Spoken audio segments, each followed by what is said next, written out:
की पाही केवलम। আমি অধ্যাপক ডক্টর শ্রী সুনীল শাস্ত্রী। আজ আমি আপনাদের অষ্টম ভাবে রাহু গ্রহ বসে থাকলে জাতক জাতিকাদের কি ফল হয় সেই সম্পর্কে আলোচনা করছি।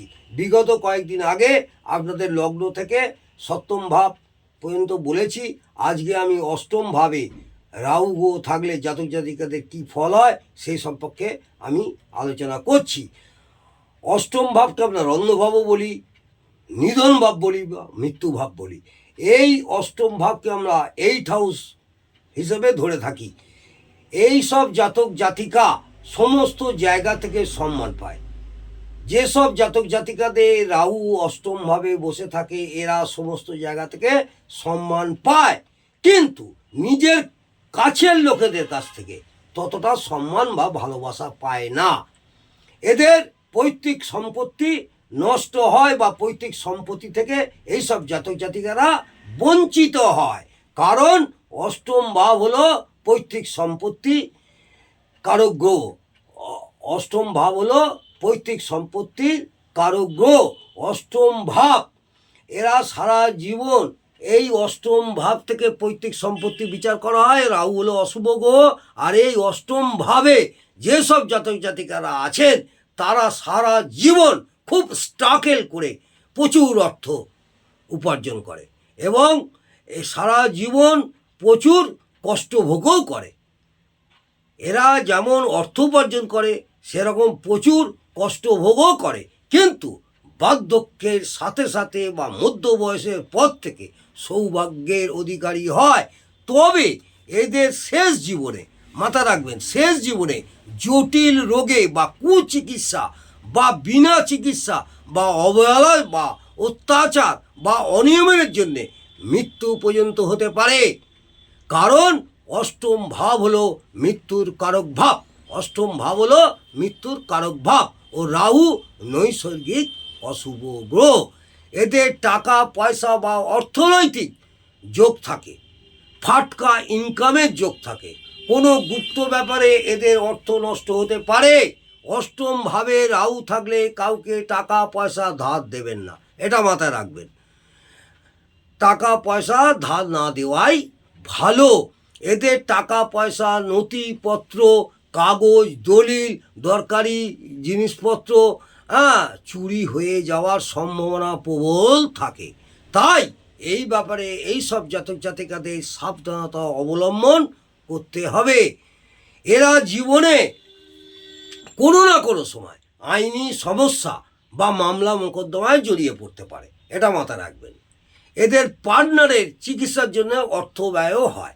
এদের পার্টনারের চিকিৎসার জন্য অর্থ ব্যয়ও হয়। প্রজনন অঙ্গে নানা রোগ হয়, গুহ্য রোগ হতে পারে। এরা কোনো আত্মীয় স্বজনের দ্বারা প্রতারিতও হতে পারে।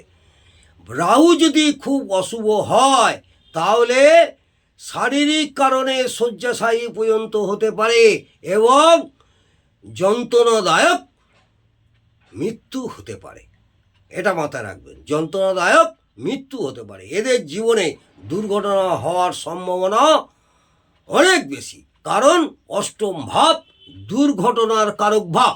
অষ্টম ভাব দুর্ঘটনার কারক ভাব ও রাহু হলো দুর্ঘটনার কারক গ্রহ। এদের চাহিদা বা এগিয়ে যাওয়ার মানসিকতা অনেক বেশি থাকে বা চাহিদার ব্যাপারে মানসিক সন্তুষ্টি থাকে না। এদের আরও বেশি চাই, এই জন্যে এরা মানসিক সন্তুষ্টি থাকে না। এরা জীবনে কোনো না কোনো সময় অবৈধ সম্পর্কে জড়িয়ে পড়তে পারে। এরা জীবনে কোনো না কোনো সময়ে অবৈধ সম্পর্কে জড়িয়ে পড়তে পারে।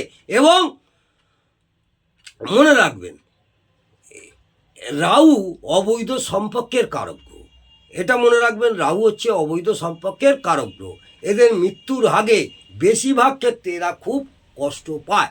এরা মৃত্যুর আগে বেশিরভাগ সময় খুব কষ্ট পায়। এদের শরীরে কোনো টিউমার, আঁচিল, অন্ধকোষ বৃদ্ধি, অশ্ব, ভগিন্দর, ফিস্চুলা ইত্যাদি হওয়ার সম্ভাবনা থাকে। কারণ রাহু হচ্ছে এইসব রোগের কারক গ্রহ। রাহু হচ্ছে এইসব রোগের কারক গ্রহ। গুপ্তবিদ্যা বা জ্যোতিষশাস্ত্রে এরা পারদর্শী হয়। এরা গুপ্তবিদ্যা বা জ্যোতিষশাস্ত্রে এরা পারদর্শী হয়। গুপ্তবিদ্যা বিচার করা হয় ও রাহু গুপ্তবিদ্যার কারক, এটা মাথায় রাখবে। এরা অল্পতেই দাঙ্গা হাঙ্গামা বা অশান্তিতে জড়িয়ে পড়ে। এরা অল্পতেই দাঙ্গা হাঙ্গামা অশান্তিতে জড়িয়ে পড়ে। অষ্টম ভাব হলো অশান্তি ঝামেলার কারক ভাব। অষ্টম ভাব হলো অশান্তি ঝামেলার কারক ভাব ও রাহু অশান্তির কারক। লটারি থেকে ভালো অর্থপ্রাপ্তি হয়, কারণ অষ্টম ভাব হলো ফাটকা ইনকামের কারক ভাব ও রাহু ফাটকা ইনকামের কারক গ্রহ।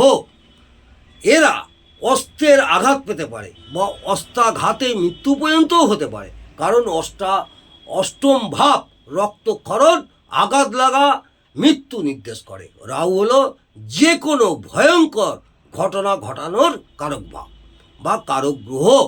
হঠাৎ শরীরের কোনো জায়গায় বায়ু আটকে দুর্ঘটনা ঘটতে পারে বা মৃত্যুতুল্য কষ্ট বা মৃত্যু পর্যন্ত হতে পারে, কারণ অষ্টম ভাব হলো মৃত্যু বা মৃত্যুতুল্য কষ্ট এবং বায়ুজনিত রোগের কারক গ্রহ। বায়ুজনিত রোগের কারক গ্রহ, এটা মাথায় রাখবেন। বেশি ওষুধ খাওয়ার জন্য মৃত্যুও হতে পারে। বিদ্যুৎ পৃষ্ঠ হয়ে বা রেলে কাটা পড়ে মৃত্যু হতে পারে, কারণ অষ্টম ভাব হলো মৃত্যু। অষ্টম ভাব হলো মৃত্যু ও রাহু বিদ্যুৎ রেল লাইনের কারক। বিদ্যুৎ এবং রেল লাইনের কারক। মঙ্গল ও শুক্র এই রাহুর সাথে থাকলে বা সংযোগ স্থাপন করলে অবৈধ সম্পর্কে জড়িয়ে যায়। আবার বলি, মঙ্গল ও শুক্র এই রাহুর সাথে থাকলে বা সংযোগ স্থাপন করলে অবৈধ সম্পর্কে জড়িয়ে যায়। অবশ্যই মনে রাখতে হবে, অষ্টম ভাবে রাহু যদি খুব ভালো অবস্থায় থাকে, যেমন অষ্টম ভাবটা যদি রাহুর মিত্রক্ষেত্র হয় বা স্বক্ষেত্র হয় বা মূল ত্রিকোণ ক্ষেত্র হয় বা তুঙ্গক্ষেত্র হয় বা ষোড়শবর্গে রাহু যদি খুব ভালো বর্গবল পায় বা শুভ গ্রহের দৃষ্টি পায় বা শুভ গ্রহযুক্ত হয়, এই রাহু নক্ষত্রপতি গ্রহ যদি শুভ হয়, তাহলে উপযুক্ত অশুভ ফলগুলি অশুভত্ব কিছুটা হলেও কমবে।